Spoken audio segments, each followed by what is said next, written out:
Hey y'all, it's Rachel from Tiramar Farms. And first I want to say I know my hair looks really stupid. I was trying a hair hack that I saw someone else do on YouTube, and I should have taken into account that her hair was much shorter and thinner than mine, and so when she did it, it looked really great, and I kind of look like the Cowardly Lion. But hair aside, I just have a quick announcement for today's video. I probably should have announced it a while ago, but I just never got around to it, I guess. So now I'm going to do it now. And the short version of this story is just basically that I am no longer going to be doing the Mid-South Homesteading Conference. If you have been following me for a while, especially if you follow me on like Facebook, for about 3 years now I've done a homesteading conference here in West Tennessee. And it's gone pretty well, I think. You know, we had a pretty good turnout and I think most people enjoyed it.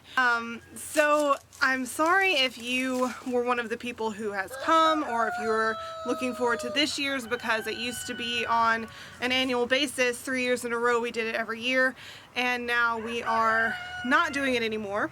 So I do definitely apologize if you were looking forward to it or wanting to be involved with it this year. If you don't know what I'm talking about, then this is totally apropos of nothing for you, so it doesn't even matter. But yeah, that's just the basic announcement, is just that this year I'm no longer going to be doing the Mid-South Homesteading Conference in West Tennessee. If you were thinking about coming this year or something like that, there are other options for you. So there's the great Appalachian Homesteading Conference that Patera does in Crossville, Tennessee. And then there's also going to be a new conference this year that I've seen down in, I believe it's going to be in Virginia, and it's going to be Homesteaders of America Conference is what that one is. So there are other options. You can definitely go to one of those, and I think they're going to be really awesome. Patera's was great last year. I'm going to be there as a speaker this year, and I think the other one, it's new, but I think it's going to be really awesome too. She has a lot of great speakers coming. So yeah, that's the basic announcement. If you want to hear me ramble on about why I'm not doing it anymore, feel free to continue listening, and if you don't care, then you can just leave now, and thanks for watching this far. So, why am I canceling it, if you want to know that? There are a couple of reasons. One is that basically it's just too much. It takes a lot of time.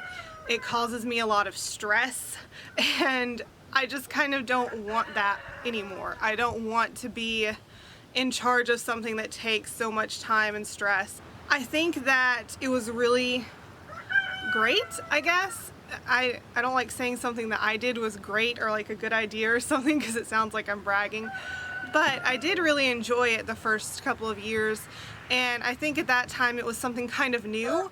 Not that I was the first person to ever do a homesteading conference, because I'm definitely not. There have been other ones in other places, but I think, at least as far as I know, it was the first one I've done in this general area, in kind of the Mid-South area.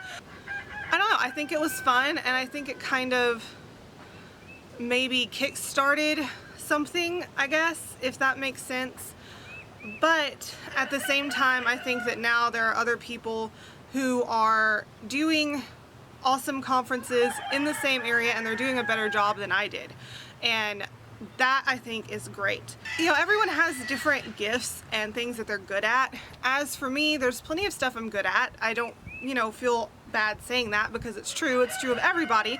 There's stuff that you're good at that I'm probably not good at, and there's stuff that I'm good at that you're probably not good at, because we're all different and we have different strengths and weaknesses. One of the things that I am not good at is networking and marketing. So I am good at planning things.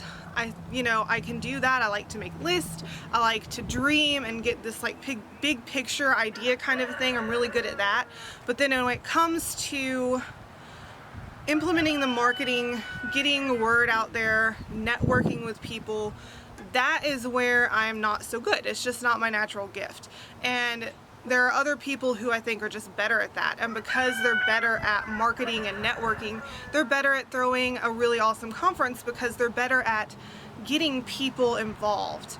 And that's just not something that is a gift of mine is not to market things. And you know, again, it doesn't bother me. I think it's awesome, and honestly I'm very happy to be able to kind of like pass the torch to someone else, because the whole thing, and this is kind of reason number 2 why I'm canceling it. There's a hawk flying in the sky, that's nice. Reason number 2 is that it's just really stressful for me, and maybe it's stressful for everyone who plans this kind of thing. Maybe it's just me because I'm not that good at marketing or whatever, but I found it to be very stressful and very time consuming. I always worried that things weren't going to go well. I always worried that, like, you know how when you're a teenager you're always afraid no one's going to show up at your birthday party? Well, I was always afraid no one was going to show up at the conference. That didn't ever happen, and you know, I think people were generally pleased with it, which was important to me as well, because that was something I worried about too, is are people actually going to like this? I think they did. I think we had a good turnout, particularly for something that was brand new, but it was really stressful to me, and it was hard to have like that weight and burden on top of me the whole year, and I just don't want to do that anymore. I don't want the time suck. I don't want the money that it takes to do it, because it does cost money. Usually I ended up either just getting even or being in the red, because you don't, like, people think that you're going to make tons of money off of this stuff. You don't. You never make tons of money off of something like this until, like, unless it's really established and you have your name out there really well and lots of people are coming and you have like hundreds of people coming to it.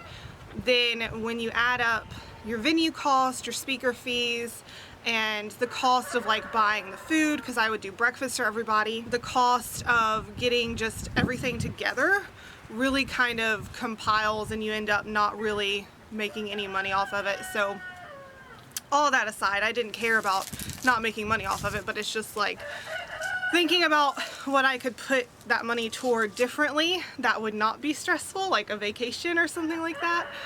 And then the third reason is also just like, well, it's not really a third reason, but it's just kind of, I got tired of this. There's no real nice way to say this. I got tired of having to rely on other people to be sure that what I was doing was working. I don't like for something that I'm responsible for to be reliant on other people as well. I was planning this thing, but then I had to rely on so many other people in order for it to actually be successful. And it seemed like every year something would go wrong with the other people that I was relying on. And again, in some cases, life just happened and they could not help it. And I totally understand that, and I have no bad feelings about that at all, because that, I get it. Life happens, things come up that you don't expect or want, and it is what it is, and that I totally get. But having people just not show up at all on the day that they're supposed to teach a class, that happened last year. One of the speakers just didn't show up. She didn't call, she didn't email, she didn't text, did not tell us at all that she was not coming. She just did not show, and then told us later that supposedly she couldn't find it even though it was on a public park property. And that's happened with other speakers and different things where they would make a commitment and then just fall off the face of the earth. It happened with sponsors, it happened with speakers, and again, I get that life happens, but what bothers me is I don't like it when people don't tell me that they're not going to be able to do something. And then, like, the first 2 years I had it at my grandfather's farm, and the second year safety kind of became not really an issue because nothing happened that was unsafe, but it became a concern because the second year someone just showed up on my grandfather's farm who had not purchased a ticket, did not buy a ticket that day, did not stay for the conference. They just showed up and chatted with people for 5 minutes and left. And that was really unsettling to me, because I thought that I had it set up where no one could find the address and the directions to get to my grandfather's farm unless they had purchased a ticket, and then I would send them the directions in an email. And that to me was like my little safeguard or whatever, that no one would know how to get there unless they had paid for a ticket. And why would someone pay for a ticket if their only intent was to come like steal something or something like that? So that was unsettling to me, and it was so weird. Like, why did you come? Why did you drive out for, I think, based on what they said, I think they were like 30 or 40 minutes away. And why would you take the time to find this place that should not have been that easy for you to find the address for, that you didn't have directions for, and it's not that easy to find even if you have the address, if you don't have the directions? Why would you do that and then come out and then not even go to the conference? Like, that kind of creeped me out because, and I'm not saying that this person had any negative intentions, nothing bad happened with them or whatever, but it's kind of like, were you just coming out to scope out the place and see what you could steal later or something like that, you know? And so I didn't like that, and that's why I moved the third year to a public venue, but then that adds the venue cost to pay for it. So even though I felt like it was safer to do it that way because people weren't coming to, you know, my family's place where they could potentially, you know, decide to come back later and steal something or whatever, it did add like an extra layer of complication. Those are just some of the reasons why I decided not to do it. And again, I had a great time. I enjoyed the speakers. I enjoyed teaching the classes that I taught. So I did have fun. Like, I enjoy sharing knowledge. I enjoy teaching, but situations like that are just stressful to me. Anyway, I've officially reached the point of crazy rambling, so I'm going to stop now. So again, thanks for watching. If you participated in the conference that I did, if you supported it in any way, because I had so many people who did support me as being speakers or just as helping me out or giving me advice, and I really appreciate everyone who did that. It was very helpful to me. So yeah, thank you, and you can follow me on Facebook, Instagram, and Twitter. I'm at Tiramar Forums, all those places. Be sure to subscribe down below so you don't miss future videos, and thanks for watching. I hope you have a great day.